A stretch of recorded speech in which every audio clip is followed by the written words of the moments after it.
नमस्कार बच्चों। Zoom Academy VLDA online batches and 10th board exams के लिए मैं रोहित कुमार आपको करवाऊंगा केमिस्ट्री। और आपा शुरू करेंगे केमिस्ट्री का फर्स्ट ऑफ पहला चैप्टर, जहां से शुरुआत होती है केमिस्ट्री की। तो हमारा पहला चैप्टर जो है वो है केमिकल रिएक्शन एंड इक्वेशन। देखो, मैं जितना करवाऊंगा अगर आप उतना सफिशिएंट पढ़ के जाओगे तो आपका बोर्ड एग्जाम प्लस आपका कम्पिटिटिव एग्जाम वीएलडीए को लेकर, या आप एग्रीकल्चर के लिए भी प्रिपरेशन कर रहे हैं उसके लिए भी सफिशिएंट है। सिर्फ आपको करना क्या है, एक क्लास जो 45 मिनट्स की रहेगी वो लगानी है, उसको रिवाइज करना है। देखो, केमिकल रिएक्शन एंड इक्वेशन सबसे पहले चैप्टर क्या है वो इंट्रोडक्शन पढ़ते हैं। हमारे आसपास है ना बहुत सारे चेंजेस होते हैं। फॉर एग्जाम्पल कि जैसे मान लो कि दूध आपको शाम ने बाहर रख दिया है, वो सुबह देखते खट्टा हो गया है, उसकी स्मेल में उसके टेस्ट में परिवर्तन हो गया है। या फिर आपने पानी देखा होगा कि फ्रिज से हमने बर्फ निकाली, बर्फ निकालने के बाद क्या हो गया कि हीट की वजह से, उष्मा की वजह से वो क्या हो गया है, पानी बनने लग गया। पानी को आपने टोपी में डालकर उबाला तो उससे भाप बनने लगी है। यानी जो चेंजेस होते हैं उन्हीं को चेंज, अब चेंज जो होते हैं ना वो दो टाइप के होते हैं। इस चैप्टर में हम पढ़ेंगे केमिकल रिएक्शन के बारे में, यानी हम वो पढ़ेंगे जो केमिकली चेंज हो जाते हैं। लेकिन चेंज की बात करूं मैं आपके सामने कि चेंज कितने प्रकार के होते हैं, दो प्रकार के होते हैं। तो चैप्टर शुरू करने से पहले मैं आपको थोड़ा इंट्रोडक्शन देता हूँ चैप्टर का कि हम इसमें पढ़ने क्या वाले हैं। इसमें पढ़ेंगे, देखो, केमिकल रिएक्शन। अब केमिकल रिएक्शन में क्या होगा कि कोई भी जो चीज है, ए मान लो ए है आपके पास में, और वो बी के साथ जुड़कर एक अलग तरह का कंपाउंड या यौगिक या ये मान लो अलग तरह की चीज बनाएंगे। अब ये जो बना है ना सी, ये ए और बी से अलग है। अब ये जो मैंने ए बी सी लिखा है, अगर मैं इसको वर्ड में लिखूं, ऐसे शब्दों में लिखूं कि ए ने बी के साथ रिएक्शन की, अभिक्रिया की और सी बना लिया, तो ये जो मैंने बोला है ये है रिएक्शन, जिसको आप बताते हैं कि रिएक्शन होती कैसे है। लेकिन उसे लिखने का तरीका जो होता है, ए बी और सी, जैसे हमने कैसे लिखा है इसको, मैथ के फॉर्मूले के हिसाब से लिखा है कि भाई मैथ का फॉर्मूला लिखते हैं आप, एक्स प्लस वाई का स्क्वायर पढ़ते हैं, होल स्क्वायर में पढ़ते हैं, या पढ़ते हैं ए प्लस बी का होल स्क्वायर पढ़ते हैं, ए स्क्वायर प्लस बी स्क्वायर पढ़ देते हैं। ऐसे ही लिखने का जो तरीका होता है उसको इक्वेशन बोलते हैं। अब chemical reaction and equation, chapter का नाम है केमिकल रिएक्शन एंड इक्वेशन। अब दोनों में क्या डिफरेंस है?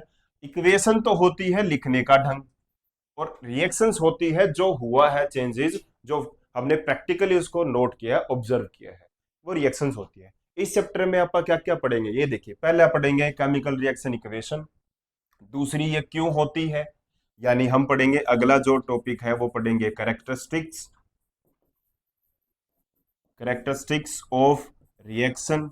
रिएक्शन होने मतलब जो रिएक्शन होती है वो क्यों होती है, कैसे पता लगाओगे कि आप रिएक्शन हुई है कि नहीं हुई है। फिर हम पढ़ेंगे जो रिएक्शन करते हैं उसको बैलेंस कैसे करेंगे। बैलेंस करने का मतलब है ये जितने एटम्स हैं, ये जितने एटम है और ये तीनों, ये इधर से एरो से जो इधर होता है इसका और इसका बराबर होना चाहिए। क्या होना चाहिए? एटॉमिक मास इनका बराबर होना चाहिए। उसके बाद क्या है?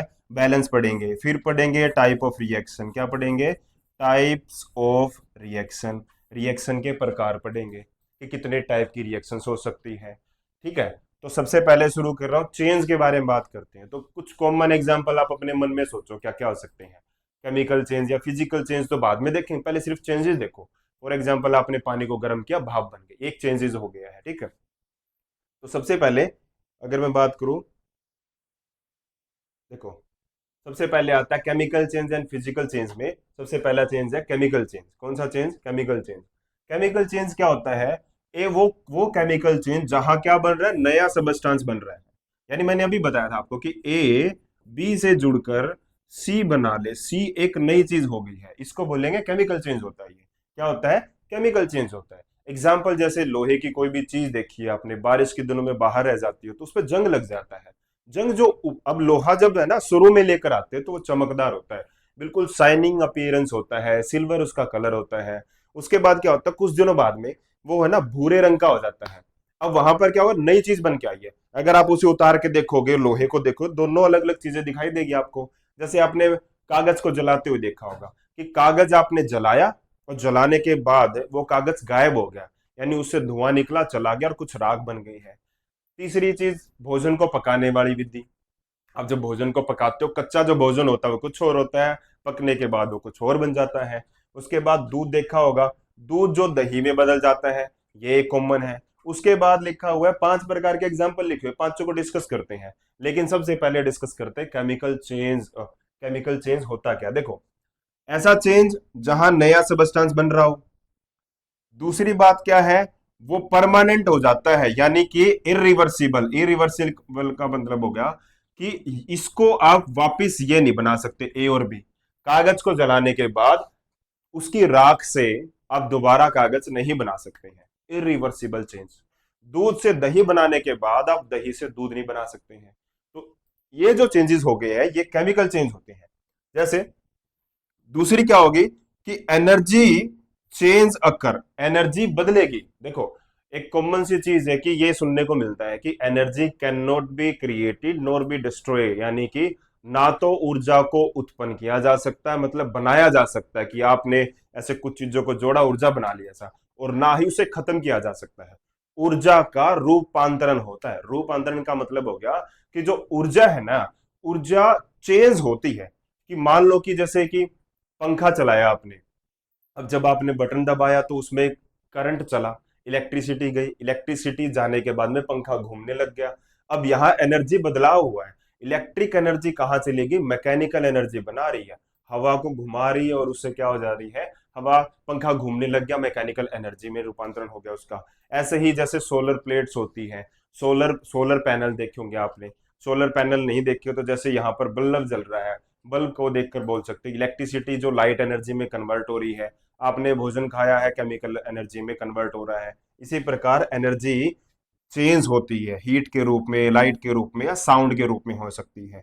जनरली क्या होता है, generally not easy to reverse करने में हमें बहुत सारी मुश्किल हो सकती है। एग्जाम्पल, रस्टिंग हो गया, बर्निंग, कुकिंग हो गया।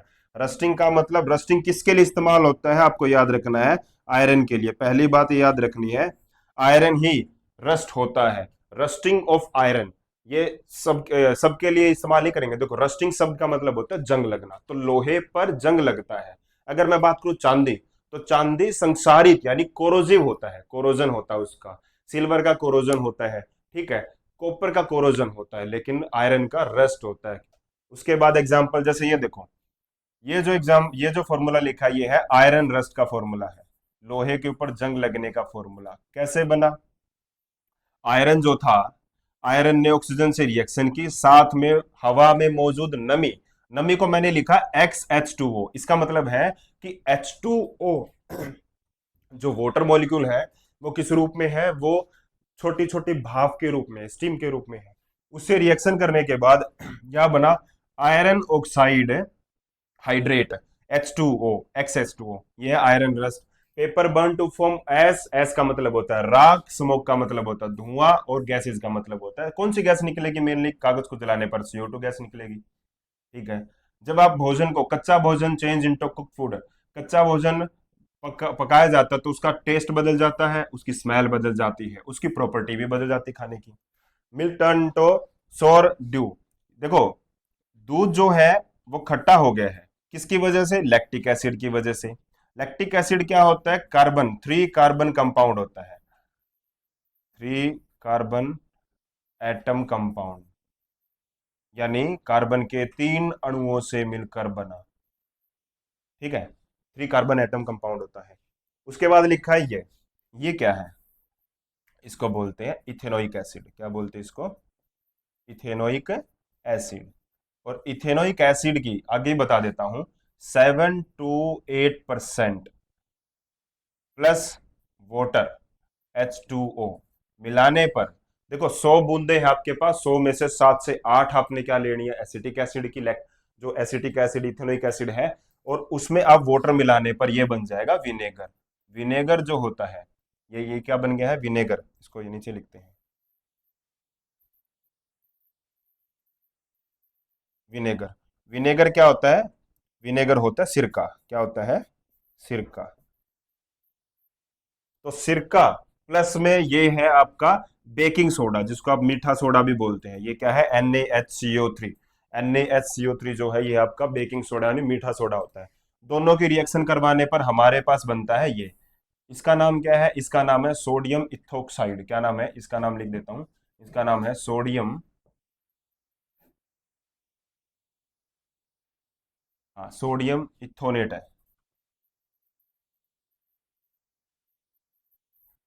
ठीक है, सोडियम इथोनेट बन जाता है। और CO2 गैस क्या होती है? प्रोड्यूस होती है, और टेस्ट और स्मेल भी बदल जाती है। ठीक है, तो ये केमिकल चेंज हो गया है। अब बात करूं मैं केमिकल चेंज के साथ साथ फिजिकल चेंज, कि फिजिकल चेंजेस क्या होते हैं। देखो फिजिकल चेंजेस क्या है, कि physical change is a change in which no new substance, कोई नया पदार्थ नहीं बनेगा। ठीक है, उसकी फिजिकल प्रॉपर्टी चेंज होती है। फिजिकल का मतलब होता है आंखों से देखने के बाद पता लगने वाले। आंखों से देखने का मतलब होता है जैसे आप किसी का आकार बता सकते हो कि बदलाव हो गए हैं, शेप में आकार में बदलाव हो जाना, साइज में बदलाव हो जाना, वो फिजिकली चेंज होते थे जिसको आप डायरेक्टली देख सकते हैं, फिजिकल चेंज होते हैं। यानी कि फिजिकल चेंज क्या हो गया कि साइज, शेप, स्टेट। स्टेट का मतलब हो गया अवस्था। कितने प्रकार की स्टेट होती है वैसे मैटर्स की? मैटर की 3 स्टेट होती है। कौन सी होती है? सॉलिड होते हैं, ठीक है, लिक्विड होते हैं, ठीक है, और गैसेस होते हैं। 3 स्टेट में पाए जाते हैं। तो नया सबस्टांस नहीं बनेगा। ठीक है, टेम्परेरी और रिवर्सिबल होते, दोबारा से बनाए जा सकते हैं। चेंज इन कंपोजिशन, कोई भी कंपोजिशन का मतलब होता है उसकी मात्रा में, उसके गुणों में कोई बदलाव नहीं होगा। एनर्जी चेंज नहीं होगी यहाँ पर। जैसे कि आपका मेल्टिंग, पानी का, बर्फ का पिघलना। ठीक है, फ्रीजिंग, पानी का दोबारा बर्फ बना दिया आपने। कटिंग, किसी कागज को काट दिया आपने। बॉइलिंग, किसी चीज को उबाल दिया। ये एग्जांपल है सारे, कि melting of ice, boiling of water, cutting of paper, dissolving of sugar in water. चीनी आपने किस में घोल दी? पानी में घोल दी है। रबर बैंड को आपने खींच दिया, उसका आकार बढ़ा दिया है। ये सारे जो चेंजेस होते हैं ये क्या होते हैं? आपके फिजिकल चेंज होते हैं। समझ में आया? तो फिजिकल चेंज क्या हो गया कि जिसमें क्या रिवर्सिबल होता है, यानी दोबारा से रबड़ को वापस छोड़ दोगे उसी शेप में आ जाएगा। ठीक है। और दूसरी बात क्या है कि बर्फ जो है पानी बनी थी, पानी को दोबारा फ्रिज में रखोगे फ्रीज हो जाएगी, दोबारा से बर्फ बनाई जा सकती है। इस प्रकार आप चेंजेस देखते हैं, 2 प्रकार के चेंजेस है। कौन से? केमिकल और फिजिकल। अब यहाँ की पॉइंट लिखे हुए कुछ, जैसे कि burning of candle wax, chemical change, new substance like CO2 H2O burn. अगर मोमबत्ती, मोमबत्ती का जलना कौन सा चेंज होता है? केमिकल चेंज होता है, क्वेश्चन आता है कई बार। और कैंडल वैक्स का मेल्ट होना, यानी कि मोमबत्ती का पिघलना। देखो मोमबत्ती का जलना क्या है? केमिकल चेंज है, लेकिन मोमबत्ती का पिघल जाना वो क्या होता है? फिजिकल चेंज हो जाता है। उसमें जो मोम होती है ना वो पिघल कर सॉलिड से लिक्विड बन जाती है आपकी, और फिर वापस क्या हो जाती है? जब ठंडी हो जाती है तो वो दोबारा से सॉलिड में कन्वर्ट हो जाती है। ठीक है। उसके बाद पढ़ते हैं चैप्टर का इंट्रो करवाने के बाद कैरेक्टरिस्टिक्स ऑफ केमिकल रिएक्शन की, क्या क्या केमिकल रिएक्शंस किस हिसाब से बताओगे आपकी केमिकल रिएक्शन हुई है। उसके लिए कुछ टाइप पढ़ते हैं। सबसे पहला है इवोल्यूशन ऑफ गैस। अगर किसी सब्सटेंस में, देखो केमिकल चेंज का मतलब केमिकल रिएक्शन होना, तो केमिकल चेंज होता है ना, केमिकल चेंज की वजह से नया सब्सटेंस बनेगा, इसी को बोलते हैं केमिकल रिएक्शन। केमिकल रिएक्शन जो मैं लिख रहा हूँ ये केमिकल रिएक्शन है, यहाँ पर लिखी हुई है। इसको लिखने का जो तरीका होता है उसको बोलते हैं केमिकल इक्वेशन। इक्वेशन के बारे में पढ़ेंगे पहले। यहाँ देखो क्या है, सबसे पहले कि आप कैसे पता लगाओगे कोई केमिकल रिएक्शन हुई है। कैसे पता लगाएंगे? पहला, इवोल्यूशन ऑफ गैस। अगर गैस निकल रही है बाहर तो बताओगे आप कि वो क्या है? एक केमिकल चेंज हुआ है, और उसे हम केमिकल रिएक्शन बोल सकते हैं। फॉर एग्जाम्पल क्या है, यहां लिखा हुआ है HCl। HCl होता है हाइड्रोक्लोरिक एसिड। और जिंक की धातु एसिड में डालने के बाद, जिंक की धातु एसिड में डालने के बाद जिंक क्या होते हैं? देखो जिंक अगर नहीं पता तो आप कहां से ले सकते हो? जो ड्राई सेल होती है, जिसको आप रिमोट में, घड़ियों में इस्तेमाल करते, दीवार घड़ियों में जो सेल होता है ना, ऐसे एवरेडी का या अलग अलग कंपनी का आता है, उस सेल की जो बाहर की कवरिंग होती है ना, आउटर कवरिंग, ड्राई सेल की जो आउटर कवरिंग होती है वो जिंक की बनी होती है। अगर आपको नहीं पता कि जिंक कहाँ होता है, कैसे पाया जाएगा, तो आप ये याद रखना कि ड्राई सेल की आउटर कवरिंग जो होती है वो किसकी बनी होती है? वो बनी होती है जिंक की, जिंक मेटल की। तो हाइड्रोक्लोरिक एसिड से जब जिंक रिएक्शन करता है तो जिंक क्या करता है? अब यहां पर है ना, टाइप ऑफ रिएक्शन में एक रिएक्शन आएगी, डिस्प्लेसमेंट रिएक्शन। कौन सी रिएक्शन आएगी? डिस्प्लेसमेंट रिएक्शन आएगी। वो डिस्प्लेसमेंट रिएक्शन में पढ़ेंगे हापा कि ज्यादा रिएक्टिव चीजें ज्यादा रिएक्टिव तत्व यानी कि एलिमेंट जो होते हैं, मेटल्स जो होती है, वो कम रिएक्टिव जो एलिमेंट मेटल जो होती है उसको हटा देती है उसकी पोजीशन से। यहाँ ध्यान से देखो, एच जो था ना Cl के साथ था, तो जिंक ने इसको यहां से हटा दिया और खुद जुड़कर बन गया जिंक क्लोराइड, और हाइड्रोजन यहां से बाहर निकल गई। अब हाइड्रोजन फ्री स्टेट में, मुक्त अवस्था में नेचर में गैसी स्टेट में पाई जाती है, गैस के रूप में। तो यहाँ क्या हुआ, हाइड्रोजन गैस निकली है। अब पहले इसमें, पहले जो रिएक्शन हुई है इसमें ये पता कैसे लगाए कि हाइड्रोजन गैस ही निकली है। तो आप क्या करेंगे, देखो हाइड्रोजन गैस निकली, हाइड्रोजन गैस जब निकल रही होती है तो आप उसके पास माचिस की तिल्ली जब लेकर जाओगे तो वहां पर पॉप साउंड आती है। जो आपने छोटे मोटे बच्चों के पॉप बम देखे होंगे, जो ऊपर से नीचे गिराते छोटा थोड़ा सा आवाज आती है, पॉप साउंड बोलते हैं उसको। तो यहाँ कैसे पता लगाएगा, जब आप कोई फ्लेम, आग इसके पास लगाओ, लेकर आओगे तो यहाँ पर कैसी साउंड आएगी, पॉप साउंड आएगी। अगर ये साउंड आ रही है तो आप बोल सकते हो कि कैसी हाइड्रोजन गैस बाहर निकली है। वैसे जो हाइड्रोजन गैस होती है ना, वो एक फ्लेमेबल गैस है, इसको एक फ्यूल में भी इस्तेमाल कर रहे हैं। ठीक है, ये एक फ्यूल है, ईंधन के रूप में होती है, ईंधन के रूप में यूज होती है। दूसरा टाइप पढ़ेंगे करेक्टरिस्टिक्स का, क्या, चेंज इन कलर, रंग में परिवर्तन हो गया है। जैसे कि द कलर ऑफ रिएक्टेंट। अब ये रिएक्टेंट क्या है और प्रोडक्ट क्या है, ये देखो क्या होते हैं। यहाँ मान लो आपके पास है ए और वो बी से रिएक्शन कर रहा है, और रिएक्शन करने के बाद यहाँ सी बन गया नया। जो एरो से इस तरफ वाली जो चीज होती है ना, इसको बोलते हैं रिएक्टेंट। क्या बोलते हैं, रिएक्टेंट बोलते हैं, अभिकारक बोलते हैं, हिंदी में इसको बोलते हैं अभिकारक। और जो एरो से दूसरी तरफ जो बनकर तैयार हो गया उसको बोलते हैं यहाँ पर प्रोडक्ट, उसको बोलते हैं प्रोडक्ट। ठीक है, तो ये कहता है reactant, the colour of the reactant change to different colour due to formation of new substance. नए पदार्थ के बनने के कारण जो रिएक्टेंट थे, जो हमने लिए थे सबसे पहले रिएक्शन करने से पहले, उनका कलर बदलाव होने की वजह से प्रोडक्ट जो हुआ, मतलब प्रोडक्ट में क्या हुआ कि कलर चेंज हो गया। कलर चेंज होने की वजह से क्या बोलेंगे, कोई केमिकल रिएक्शन हुई है। फॉर एग्जाम्पल यहाँ दिया है कॉपर सल्फेट का। कॉपर सल्फेट का कलर कैसा होता है, ब्लू कलर होता है, याद रखना कैसा कलर होता है, ब्लू कलर होता है। कॉपर सल्फेट के साथ अगर 5H2O, H2O के 5 मॉलिक्यूल रखने से यह नीला तोता बन जाता है, नीले सा कलर का होता है, क्रिस्टल्स पाए जाते हैं इसके। कॉपर सल्फेट के क्या होते हैं, क्रिस्टल। ये पूछता है कई बार कि कॉपर सल्फेट किस रूप में, क्रिस्टल्स के टुकड़ों के रूप में पाया जाता है। ठीक है, आयरन रिएक्शन करने से क्या करेगा, आयरन कॉपर को हटा देगा उसकी जगह से, और यहां बन गया iron sulphate. Blue colour disappear होके ग्रीन हो जाएगा, ब्लूस ग्रीन हो जाता है। कैसा कलर हो जाता है, ग्रीन कलर सा दिखाई देने लग जाता है, ब्लूस ग्रीन, आयरन सल्फेट का कलर। और कॉपर बाहर निकल गया है। अब यहाँ पर कलर में बदलाव हुआ, ब्लू कलर का सोल्यूशन था, ब्लूस ग्रीन हो गया है। कलर चेंज होने की वजह से क्या बोल सकते हैं, यहाँ पर कौन सी रिएक्शन हुई है, केमिकल रिएक्शन हुई है। दूसरा करेक्टरिस्टिक्स है ये, समझ गए।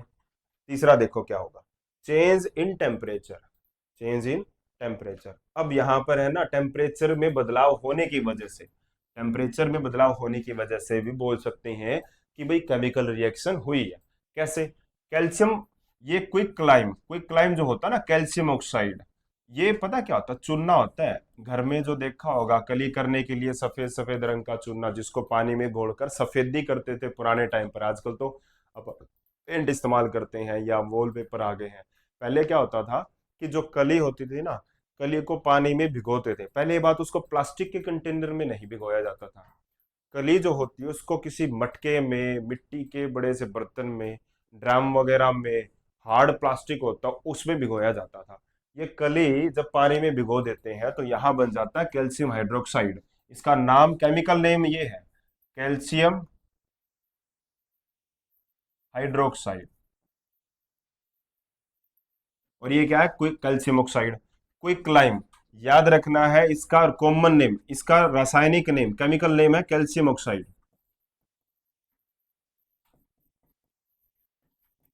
और कॉमन नेम जो होता है, साधारण नाम क्विक क्लाइम है और उसका स्लेक क्लाइम होता है। ठीक है, अब यहां पर पानी के साथ रिएक्शन करने से क्या हो गया कि कैल्शियम हाइड्रोक्साइड तो बन गया। जब आप ऐसा घर में करके देखते हो तो बर्तन जो होता है ना गर्म हो जाता है, बाहर से टच करने पर पता लगता है कि बर्तन जो है वो गर्म हो चुका है। तो हीट निकली है, ऊर्जा का बाहर निकलना, हीट का निकलना क्या हो गया, टाइप ऑफ रिएक्शन में बताएगा कि वो एक केमिकल रिएक्शन हुई है। यानी कि चेंज इन टेम्परेचर, टेम्परेचर के बदलाव होने की वजह से, यहाँ सॉल्यूशन ठंडा था वहां सॉल्यूशन गर्म बन गया है, टेम्परेचर में बदलाव होने की वजह से बोल सकते हैं कि वो क्या हुई है, वहां पर केमिकल रिएक्शन हुई है। अब चेंज इन टेम्परेचर की वजह से रिएक्शन दो प्रकार की होती है, रिएक्शन दो प्रकार की होती है, एक होती है एक्सोथर्मिक रिएक्शन। कौन सी रिएक्शन? Exothermic reaction. और दूसरी आती है एंडोथर्मिक रिएक्शन। दूसरी रिएक्शन को क्या बोलते हैं? Endothermic reaction. Type of reaction में आगे पढ़ेंगे, एक्सोथर्मिक क्या होती है, एंडोथर्मिक क्या होती है, उसके एग्जांपल्स भी पढ़ेंगे। अब यहाँ पर पहला देखो, पहले हमने तीन कैरेक्टरिस्टिक्स की हमने पढ़ ली है। पहला हमने पढ़ा है कि जैसे पहले ऊपर देखो, पहले हमने पढ़ा कि इवोल्यूशन ऑफ गैस, दूसरा पढ़ा चेंज इन कलर, तीसरा पढ़ा चेंज इन टेम्परेचर। इसकी वजह से भी हम केमिकल रिएक्शन बोल सकते कि हुई है। तो चौथा है प्रेसिपिटेट का बनना। प्रेसिपिटेट को क्या बोलते हैं? अवशेप बोलते हैं, हिंदी में इसको बोलते हैं अवशेप। ठीक है, अवशेप का बनना, अवशेप होते हैं। दरअसल प्रेसिपिटेट क्या होते हैं, आपको याद रखना, ये इनसोल्यूबल होते हैं, इनसोल्यूबल सबस्टांस होते हैं, बस जो है ना सॉल्यूशन में नीचे जाकर बैठ जाते हैं। ठीक है, नीचे किसी भी बीकर में नीचे जाकर बैठ जाते हैं, उसको प्रेसिपिटेट बोलते हैं। और ऐसी रिएक्शंस को प्रेसिपिटेशन रिएक्शंस बोलते हैं। इसमें एग्जांपल दिया गया सिल्वर नाइट्रेट का, AgNO3, ये क्या होता है? Silver nitrate. सिल्वर नाइट्रेट जब सोडियम क्लोराइड के साथ रिएक्शन करता है तो यहाँ पर क्या बनता है? यहाँ बनता है सिल्वर क्लोराइड और सोडियम नाइट्रेट बन जाता है। when silver nitrate solution is added to sodium chloride solution, तो white precipitate of silver chloride is formed। कैसे रंग के? व्हाइट प्रेसिपिटेट बनते हैं। पेपर में पूछा जाता है कि सिल्वर, अब ये तो सबको याद होती है कि ये एक प्रेसिपिटेशन रिएक्शंस है, ठीक है, लेकिन कैसे रंग के प्रेसिपिटेट बन रहे, कलर इंपॉर्टेंट है, व्हाइट कलर के प्रेसिपिटेट यहाँ पर बनते हैं। ठीक है, तो फॉर्मेशन ऑफ प्रेसिपिटेट का मतलब हो गया कि वहां पर भी केमिकल रिएक्शन हुई है। अगला है चेंज इन स्टेट, अवस्था में बदलाव होने की वजह से बोल सकते हो फिजिकल स्टेट केमिकल रिएक्शन। जैसे physical state of the substance change during a chemical reaction के दौरान बोल सकते हैं कि भाई वहां पर कोई केमिकल रिएक्शन हुई है। फॉर एग्जांपल जैसे यहाँ दिया गया है अमोनिया, अमोनिया NH3 क्या होता है? अमोनिया होता है। अमोनिया किस रूप में? गैसीय रूप में लेंगे। फिर यहाँ लिया हाइड्रोजन क्लोराइड जो गैस है।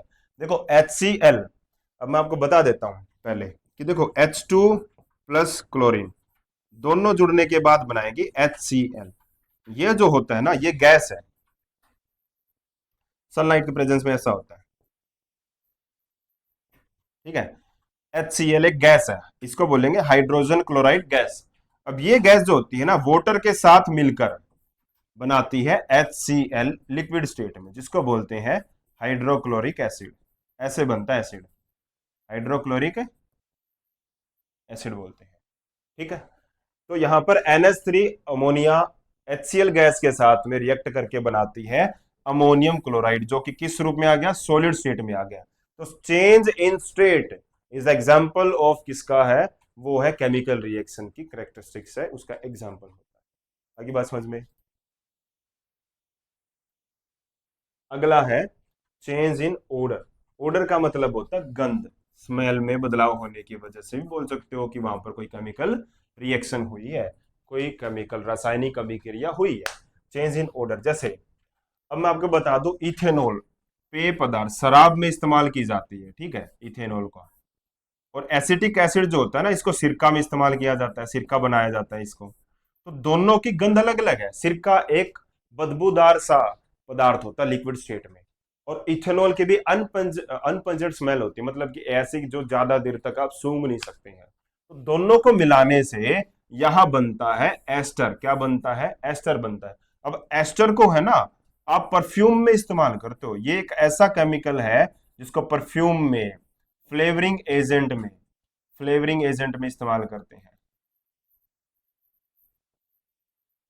फ्लेवरिंग एजेंट का मतलब होगा कि सुगंधित, जैसे कोल्ड ड्रिंक्स होती है उसमें फ्लेवर आता है, या कोई और आपका perfume, cream, cosmetics, face wash में जो स्मेल आती है, अच्छी खुशबू जो आती है, वो किसकी होती है? एस्टर की होती है। एस्टर बनाया किससे? इथेनॉल से, और एसिडिक एसिड को मिलाने से साथ में वाटर मॉलिक्यूल बन जाते हैं। अब यहाँ पर देखो, एसिटिक एसिड की अलग स्मेल थी, इथेनॉल की अलग स्मेल थी, दोनों ने रिएक्शन करके एक अलग नई तरह की स्मेल पैदा की, इसीलिए बोलते हैं यहाँ कोई केमिकल रिएक्शन हुई। तो 6 कैरेक्टरिस्टिक्स है जिससे हम बता सकते हैं कि भाई केमिकल रिएक्शन वहां पर हुई है। और जब हमें ये पता लग जाए कि वो केमिकल रिएक्शन हुई है, और इसको लिखने का ढंग, जैसे ये फॉर्मूले में लिखी हुई NH3HCl H, इसको बोलते हैं आपा, इसको क्या बोलते हैं आपा, केमिकल इक्वेशन बोलते हैं। अब इक्वेशन और रिएक्शंस में क्या अंतर है, देखो देखो यहां करवाता हूं मैं थोड़ा सा। सबसे पहले मैंने बोल दिया कि हाइड्रोजन, मैंने यहां बोला हाइड्रोजन क्लोरी हाइड्रोजन जो है क्लोराइन गैस से, एक सेकेंड, क्लोरीन गैस से रिएक्ट कर रही है, और उसने बनाया यहां पर हाइड्रोजन क्लोराइड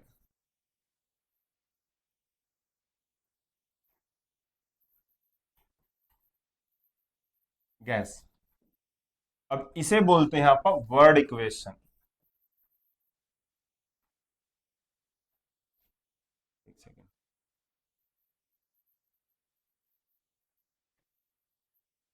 ठीक है, वर्ड रिएक्शन बोलेंगे, वर्ड इक्वेशन नहीं, वर्ड रिएक्शन बोलेंगे।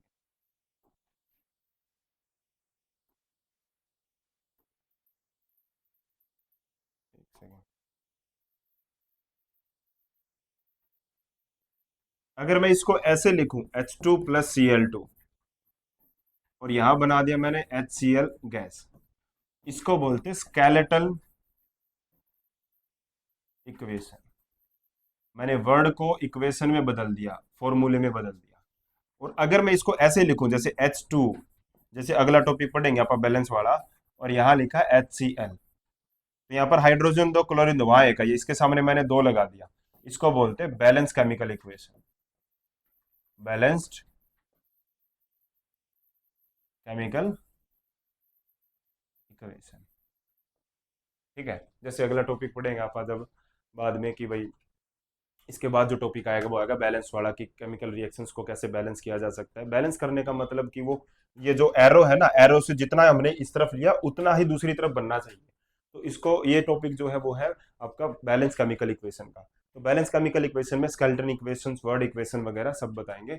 आज के लिए यहाँ तक यही सफिशियंट है।